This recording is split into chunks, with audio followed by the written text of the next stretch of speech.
पदार्थ विज्ञान की पूरी व्यवस्था समझ रहे हैं। तो पदार्थ विज्ञान का स्वरूप जो है, अब हमने क्या समझा है कि सारी व्यवस्था जो चल रही है, ये पदार्थ की सारी व्यवस्था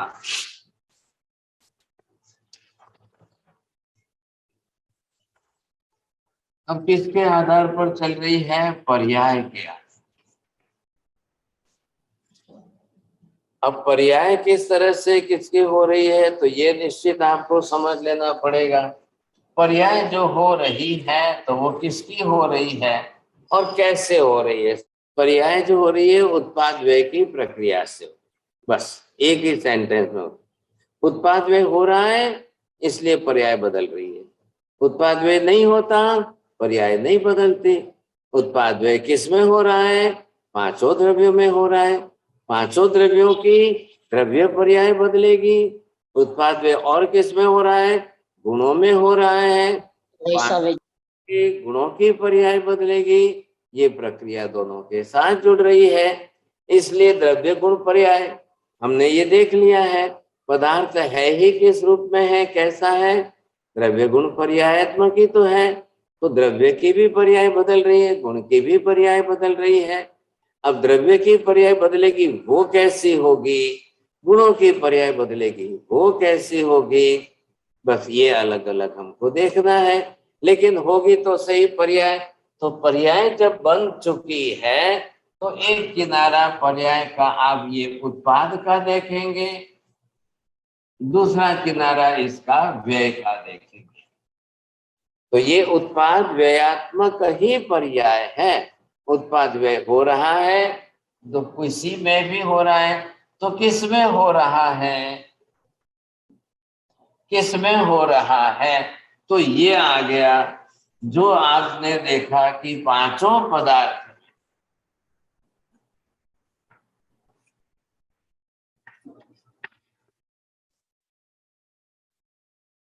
पांचों पदार्थों में उत्पाद व्यय हो रहा है, तो द्रव्य पर्याय। अब द्रव्य पर्याय हो रही है तो द्रव्य पर्याय का व्यवहार चल रहा है साथ। अभी हमने पहले इस क्लास के अंदर जो है, पहले की क्लास में जो बात की, तो वो क्यों हमने की, कैसी बात की, किस विषय में की? द्रव्य कौन है? जीवात्मा।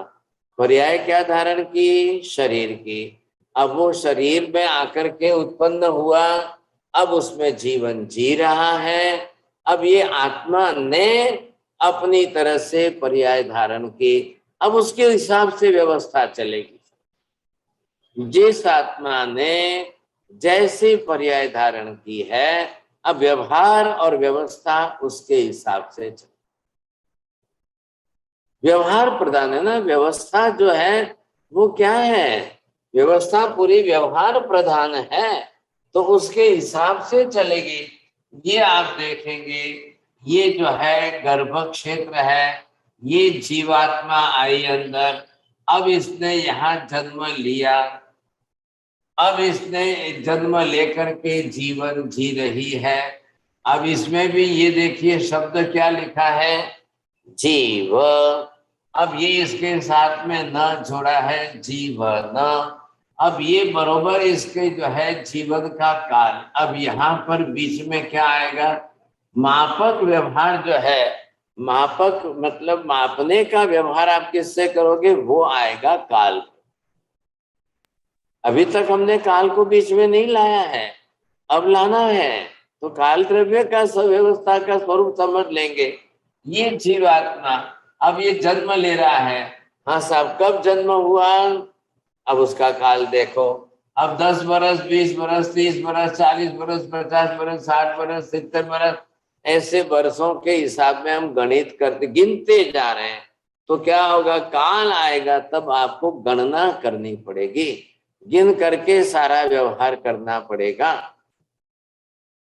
अब यहाँ पर ये चल रहा है, तो ये जो जन्म हुआ हम इसको उत्पाद कहेंगे, और यहाँ पर जब जाकर के मृत्यु हो जाएगी, ये मरण हो जाएगा, छोड़ देगी। शरीर किसने धारण किया था? उत्पाद। शरीर बनाया था किसने? जिसने बनाया था वही छोड़ेगी। और जैसे ही छोड़ करके ये बाहर निकल जाएगी, तो आत्मा ही निकलने वाली है। अब ये छोड़ने की प्रक्रिया को हमने व्यय नाम दिया। ध्यान रखिए, व्यय का मतलब मूल द्रव्य का व्यय नहीं हो रहा है। जो मूल द्रव्य ने पर्याय शेप एंड साइज धारण की थी उसका व्यय हो रहा है, वो छोड़ के जा रहा है। आगे बात समझ में? पहले इसी शब्दों को आप बरोबर बोलेंगे तो ही बात बैठेगी। द्रव्य अविनाशी है, शाश्वत है, नित्य रहने ही वाला है, नष्ट होता ही नहीं है, ऐसा तो सवाल ही नहीं खड़ा होता है। तो जिस द्रव्य को धारण किया था वो भी व्ययशील नष्ट होने वाला है क्या? शरीर धारण किया था, शरीर किसमें से बनाया था? पुद्गल परमाणुओं में से। अब पुद्गल परमाणु है तो पुद्गल द्रव्य भी शाश्वत तो है, परमाणु रूप में पुद्गल द्रव्य भी त्रिकाल नित्य शाश्वत है। नियम क्या है? एक भी परमाणु का संपूर्ण समूल नाश कभी होता ही नहीं है। क्यों नहीं होता है मेहता जी, बोलिए।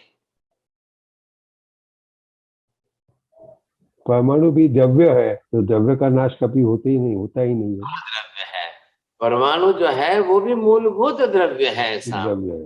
हाँ, तो क्या होगा? नाश किसका होगा? नाश होता है पर्याय का।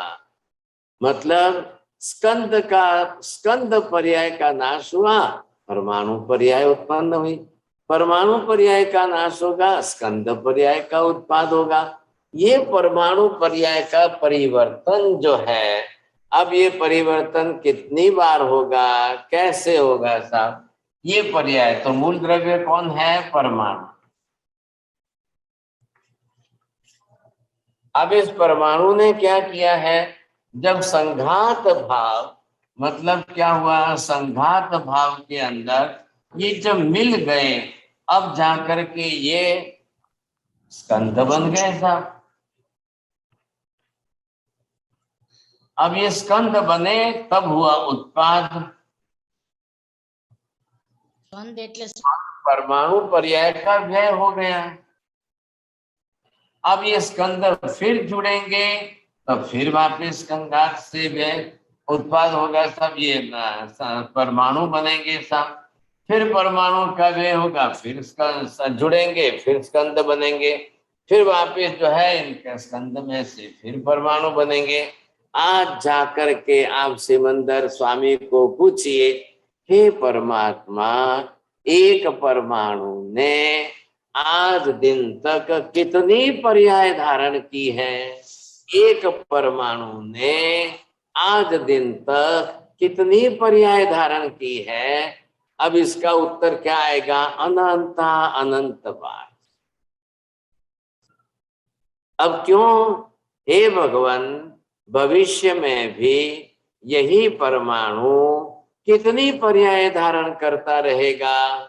तो भी केवल ज्ञानी उत्तर क्या देंगे? अनंतानंत। अब इससे क्या सिद्ध हो गया? एक परमाणु कभी भी नष्ट होता ही नहीं है। क्यों नहीं होता है? मूल द्रव्य रूप से है। भले ही पुद्गल हो, ध्यान रखना, पुद्गल होने से क्या हो गया? गुण ही तो बदले हैं ना। पुद्गल भी मूलभूत एक द्रव्य तो है, भले ही उसके गुण बदल गए तो क्या हो गया? वर्ण गंध रस स्पर्श वाला है, लेकिन पुद्गल भी अस्थि कायात्मक द्रव्य अवश्य है, मतलब शरीर ही है। और काय शब्द प्रदेश समूह, इतना। अस्थि काय मतलब क्या हुआ?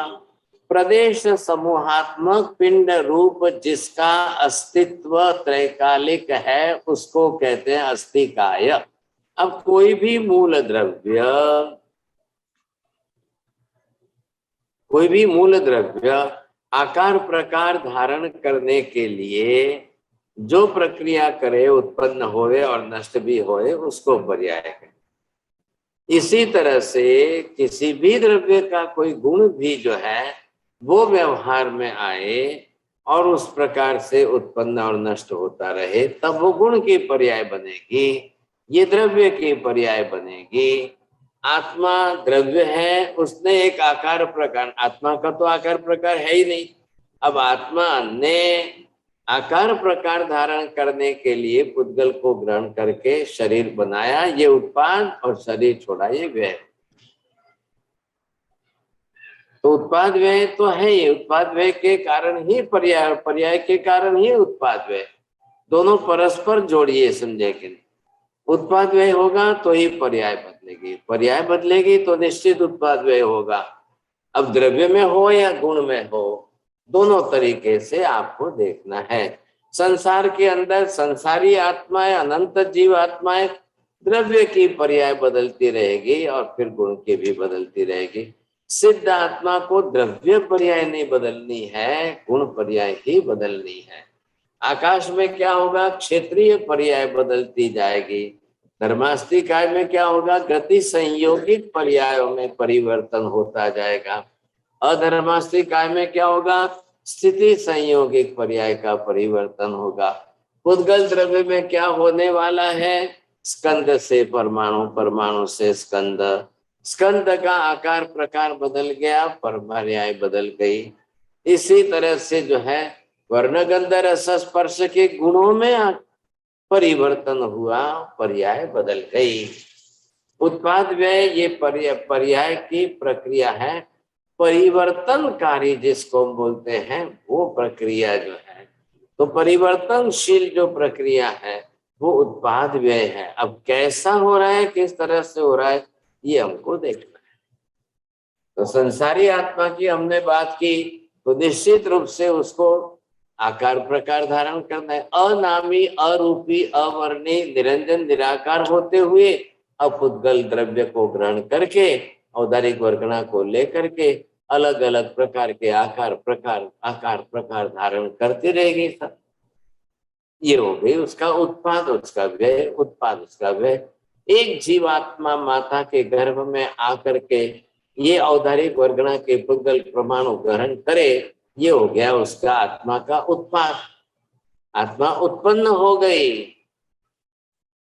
उत्पन्न तो हो गई, तो शरीर बना रही है, पहले गर्भ में आकर उत्पत्ति हुई, उत्पन्न हुई। आत्मा द्रव्य की उत्पत्ति नहीं हुई है, आत्म द्रव्य ने पुद्गल परमाणुओं को धारण करके शरीर की उत्पत्ति की है। तो कर्ता आत्मा ही होने के कारण क्रिया का व्यवहार आत्मा पर ही आ रहा है। आत्मा शरीर रूप में उत्पन्न हुई, तो आप आत्मा उत्पन्न हुई ये भाषा बोल देंगे तो लोग आरोपित भाषा समझ लेंगे। अब आत्मा उत्पन्न होती है, आत्मा उत्पन्न होती है, आत्मा कैसे उत्पन्न होती है, आत्मा तो त्रिकाल नित्य शाश्वत द्रव्य है, फिर उत्पन्न कैसे होती है। तो वहां पर शॉर्ट फॉर्म ऑफ लैंग्वेज, लेकिन वो समझ करके आपको समझना क्या है, पर्याय उत्पन्न हुई है। अगर वो पर्याय शब्द न भी बोले, इफ इट इज साइलेंट, तो भी आपको समझना है, क्योंकि शाश्वत नियम तो है ही है कि द्रव्य रूप से तो पदार्थ उत्पन्न होता ही नहीं है साहब। द्रव्य रूप से पदार्थ को उत्पन्न होना ही नहीं है। अब किस रूप में उत्पन्न होना है, सिर्फ और सिर्फ उसको पर्याय रूप में ही उत्पन्न होना है। ये देखो द्रव्य रूप से इन्होंने बनाए, अब इनकी पर्याय रूप में अवस्था आ गई, तो कौन कौन सी पर्याय, कैसी कैसी पर्याय हुई साहब। अब एक द्रव्य जीवात्मा, अब वो त्रिकाल नित्य रहती है और अनंत अनंत अनंत अनंत बार जो है वो पुद्गल परमाणुओं को धारण करेगी, फिर शरीर की पर्याय बदल गई, फिर वापिस व्यय होगा, फिर छोड़ के जाएगा, फिर वापिस दूसरा, फिर वापिस तीसरा, फिर वापिस चौथा।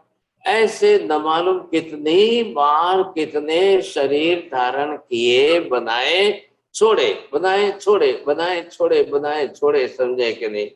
अब ध्यान से सुनना मेहता जी, सिमंदर स्वामी को ये प्रश्न पूछा जा रहा है, हे भगवान, मेरी आत्मा ने औदारिक वर्गणा के जितने पुद्गल परमाणु है, मैंने ऐसा कोई परमाणु छोड़ा है कि जिसको मैंने कभी ग्रहण किया ही नहीं हो और पर्याय रूप में लाके शरीर बनाया ही ना हो। ऐसा कोई परमाणु बाकी है क्या? 14 राज लोग। अब इसके अंदर जो है ये परमाणु, अभी किसके परमाणु चल रही है? औदारिक। अब इन औदारिक परमाणुओं को ग्रहण करने में ये आत्मा है। अब इतने परमाणु जो है, लिखते ही जाओ लिखते ही जाओ, क्योंकि एक बार में जीव को अनंत परमाणु औदारिक वर्गना के ग्रहण करने, बार में जीव माता के गर्भ में प्रवेश किया कि उसको अनंत परमाणु ग्रहण करने हैं, तब तक अनंत परमाणुओं का समूह इकट्ठा नहीं होगा, वहां तक वो वर्गना जो है जीव के लिए ग्राह्य ही नहीं बनेगी। हाँ, वो ठीक बात है। जीव ग्राह्य, जीव के लिए जो ग्राह्य मतलब ग्रहण करने योग्य ही नहीं बनेगी। हाँ, समझ। जब अनंत परमाणु समान गुण धर्मों वाले इकट्ठे हो जाएंगे तब वर्गना बनेगी, तब वर्गना बनेगी। जीव को एक बार में अनंत परमाणुओं की वर्गना ग्रहण करके लेनी है और शरीर बनाना है, और आपको उसको पूरी जिंदगी लेनी है। ये जो जीवन चल रहा है, अब आपका 100 साल चल रहा है जीवन, तो रोज लेनी है, रोज लेनी है। तो रोज किस में से लेंगे आप? रोटी सब्जी दाल चावल में से आपको लेनी है। आपकी रोटी जो है सुई पर आए हुए एक आटे के कण से रोटी बनेगी? तो आपने सुई की नोक पर आए ऐसे आटे के कितने कण लिए तब आपकी रोटी बनी? फिर आपने ऐसी 4 रोटी खाई है तब जाकर के इतने परमाणु आपके शरीर में फैले हैं, और फिर इतने परमाणुओं में से किसमें परसेंटेज ऑफ प्रोटीन के कितने मिले हैं वो बॉडी ने एब्जॉर्ब करके अपने मसल्स वगैरह बना लिए, बाकी के सुबह वापस संडास में फेंक दिए। आया ध्यान में आपको? तो हमने लिए तब तो जितने अनंत थे उतने लिए, बिना अनंत के हम ले ही नहीं सकते हैं, लेकिन ले करके हमने जितने एब्जॉर्ब करने थे किए, बाकी के हमने फेंक दिए, तो वो वापिस वर्गना टूट गई। वो वर्गना टूट गई तो वो परमाणु बिखर गए। अब वो जाकर के फिर समान गुण धर्म वाले इकट्ठे होंगे तब काम होगा। आ रहा है ख्याल में आपको? हमने जितने परमाणु लिए थे, अनंत वर्गना ली थी हमने, अब हमारी बॉडी ने कितना एब्जॉर्ब किया, कितना बॉडी ने एब्जॉर्ब किया कि नहीं किया? हमारा मल मूत्र जो विसर्जन हुआ वो भी पिग जो है सुअर खा करके वो भी अपना शरीर बना रहा है, उसको भी इतने परमाणु जितने चाहिए उसको मिल रहे हैं। ऐसा हम लोग खा करके जितना खाते हैं उतना पूरा डाइजेस्ट कर पाते हैं आप?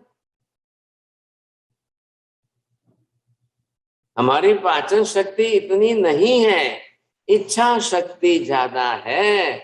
इच्छा शक्ति से खा तो लेते हो लेकिन इतना पाचन कर नहीं सकते हो, पचा नहीं सकते हो, तो वो जो विसर्जन होगा उसमें भी इतने परमाणु गए औदारिक के, वो दूसरा जीव सामने वाला खा करके वो अपना शरीर बना रहा है। तो जब आप परमाणु लेंगे साहब, अब कितने लोग लेने वाले हैं? मेहता जी थोड़ा ध्यान से समझने की कोशिश करना, 2 ही मिनट का काम है, थोड़ा कंसंट्रेशन ज्यादा करना। संसार में औदारिक वर्गना ग्रहण करने वाले लेने वाले जीवों की संख्या कितनी है? अनंत जीवों की संख्या, अनंत जीवों की संख्या है, और प्रत्येक को एक बार में अनंत परमाणुओं का समूह वर्गना रूप में वही लेना है, तो कितने हो जाएगी वर्गना के परमाणु? अभी तो हम औदारिक की बात कर रहे हैं, फिर 8 वर्गना की बात करिए साहब, वो कितनी हो जाएगी साहब? कोई भी हमारे में से कोई भी हो, उसको जो है सुई की नोक पर आता हुआ आटा का एक कण दे दो, क्या उसका पेट भरेगा? क्या होगा उसके शरीर में? तो फिर आपका जो है इतना 60, 70, 80 किलो वजन कहाँ से हुआ? ये मेहता जी का वजन कितना है? 90 किलो के ऊपर है, देख लो। ये वजन किसका है? कहाँ से आया इतना वजन? इतना वेट किसका हुआ? Weight and mass and velocity ये तो पुद्गल के हैं। तो पुद्गल की आपने कितनी वर्गणाओं को लेकर के इकट्ठा करके अपने शरीर का इतना वजन बनाया। अब जब आप जो है इतना शरीर का वजन बन गया, अब ये मेहता जी की मृत्यु के बाद जब इनका शरीर जलाया जाएगा तब 90 किलो का 90 ग्राम में ही राख बनेगी। 90 किलो वजन की ग्राम राख जो है वो 90 ग्राम बनेगी। अब वो ग्राम ले जा करके 90 ग्राम आप जो है ले जाकर नदी में डाल देंगे। अब वो नदी का पानी सब खेतों में जाएगा, फिर उसमें से गेहूं पैदा होंगे, फिर उसमें से चावल पैदा होंगे, फिर आप गेहूं लाएंगे, फिर आटा पिसाएंगे, फिर आटा पीसने के बाद पानी डालकर गूंथेंगे, तब जाकर के रोटी बनेगी। वो रोटी आप खाएंगे, फिर वापस उस रोटी के परमाणु आपके शरीर में फैलेंगे, फिर वापस विसर्जन करेंगे। ये क्या चल रहा है? ये साइकिल चल रही है। तो किसकी साइकिल चल रही है? परमाणु की साइकिल चल रही है। तो इसमें क्या हो रहा है? बार बार उत्पाद व्यय, उत्पाद व्यय, उत्पाद व्यय, उत्पाद व्यय। अब प्रश्न पूछा जाए सिमंदर स्वामी को, हे भगवान, एक परमाणु के उत्पाद व्यय की प्रक्रिया से कितनी पर्याय कितनी बार बदली, कितनी पर्याय कितनी बार बदली है? और परमाणु भी शाश्वत द्रव्य है, परमाणु भी नष्ट तो हुआ ही नहीं है, पर्याय बदलती गई। सब परमाणु शाश्वत द्रव्य है, चाहे कितनी अनंत अनंत अनंत परमाणु की अनंत पर्याय बदलती जाए तो भी परमाणु तो परमाणु ही रहने वाला है, वो तो नष्ट होने वाला ही नहीं है। कितनी बड़ी विशेषता है, आप सोचिए। भगवान का उपकार मानो, रोज उपकार मानो, जितनी बार मंदिर जाओ, जितनी बार दर्शन पूजा करो, रोज उपकार मानो। हे परमात्मा, कितनी बड़ी गजब कर दी आपने, इतना बड़ा रहस्य खोल दिया, इतना बड़ा सत्य जगत को दे दिया। हर बात में द्रव्यानुयोग के तो एक एक सिद्धांत जो है ना वो शाश्वत सिद्धांत है, इसीलिए तो समझना है। हाँ, हमको थोड़ी मेहनत करनी पड़ेगी साहब दिमाग में बात बैठाने के लिए। हम तो, भगवान तो केवल ज्ञानी अनंत ज्ञानी है और हम तो अल्प ज्ञानी है साहब। अनंत ज्ञानी की बात को अल्प ज्ञान में लाकर बैठाना बहुत मुश्किल है। और फिर हमारे क्षयोपशम से हमको समझ में आ जाए तो बहुत बड़ी बात है। और वो सही समझ में आया कि नहीं आया, इसलिए मैं आपके मुझ से बुलाता हूँ। ये खास करके द्रव्यानुयोग में ही ज्यादा मेहनत पड़ती है। आपको बात आपके मुझ से बुलाता हूँ तब मुझे थोड़ा सेटिस्फेक्शन हो रहा है कि हाँ कुछ तो समझ में आ तो रहा है कि नहीं। फिर मैं वही चिंता करता हूँ, और सिंपल करो, और सिंपल करो, और सरल करो। तो इतने में तो जो है घड़ी आगे बढ़ जाती है, घड़ी आगे फास्ट चली जाती है। मैं भी क्या करूं, ये समस्या है। एक एक परमाणु की बात आ गई। और जो बात मैंने अभी प्रश्न परमाणु के बारे में किया है वही बात आप आत्मा के बारे में करिए ना। एक आत्मा ने कितनी पर्याय धारण की है, तो भी सिमंदर स्वामी का उत्तर वही आएगा जो पहले परमाणु में आया है। सिमंदर स्वामी अपने केवल ज्ञान से जान करके बताएंगे, एक एक आत्मा ने अनंत पर्याय धारण की है, अनंत अनंत बार उत्पन्न हुई, अनंत बार व्यय हुआ, अनंत बार शरीर बनाया, अनंत बार शरीर छोड़ा। ये तो अच्छा है। अच्छा क्या है कि एक आत्मा का एक प्रदेश भी बिखरता नहीं है, नष्ट होता नहीं है साहब। ये बड़ी विशेषता है। इसलिए आत्मा भी अखंड द्रव्य बना रहा है। अब वो भले ही अनंत अनंत पर्याय को धारण करता रहे, करता रहे, करता रहे। अब सिमंदर स्वामी उपदेश क्या दे रहा है, हे भाग्यशाली चेतन आत्मा, अब इतनी अनंत अनंत अनंत बार पर्याय धारण करके उत्पाद व्यय उत्पाद व्यय उत्पाद व्यय करके तुम थक नहीं गए? अब तो छोड़ो इस संसार को, क्योंकि जितनी बार उत्पन्न होगी उसमें दुख होगा, जितनी बार व्यय होगी उसमें दुख होगा, जितनी बार शरीर बनाएगी, शरीर धारण करेगी, शरीर को साथ में लेकर जन्मेगी उतनी बार उसको वेदना, पीड़ा, तकलीफ, दुख बहुत होने वाला है। और जितनी बार शरीर छोड़ेगी, व्यय होगा, उतनी बार वेदना, पीड़ा, तकलीफ, दुख इतना ज्यादा होगा, बहुत परेशान हो जाएगी भाई साहब। इसलिए सिमंदर स्वामी कह रहे हैं, हे आत्मा, अब आप इस संसार को सदा के लिए छोड़ दो। ये जन्म मरण की प्रक्रिया हमेशा के लिए छोड़ दो। ये उत्पाद व्यय की प्रक्रिया हमेशा के लिए छोड़ दो। बस आत्मा अब शुपुद्गल परमाणु को ग्रहण करे ही नहीं, उत्पन्न होवे ही नहीं, फिर वापिस व्यय होवे ही नहीं। द्रव्य रूप से आत्मा इस जन्म मरण की प्रक्रिया को, उत्पाद व्यय की प्रक्रिया को छोड़ दे, इसी का नाम मोक्ष है। इसी को मोक्ष कहते हैं। हे आत्मा, अब इस दिशा में चलो, रोज मंदिर जाओ तो भगवान को प्रार्थना करो, हे भगवान इस जन्म मरण के चक्कर में से छूट जाओ। हे परमात्मा, इस आत्मा को जो है अनंत बार उत्पाद व्यय के कारण पर्याय का परिवर्तन जो हो रहा है, ये बड़ा ही दुखदाई है, बहुत ही दुखदाई है। अब इस चक्कर में से मैं छूट जाऊं तो बहुत बड़ी बात। इतना जरूर बोलिए, परमात्मा को इतनी प्रार्थना तो रोज करिए, भगवान मेरे मंदिर आने का प्रयोजन ही ये है, मेरे मेडिटेशन करने का प्रयोजन ही ये है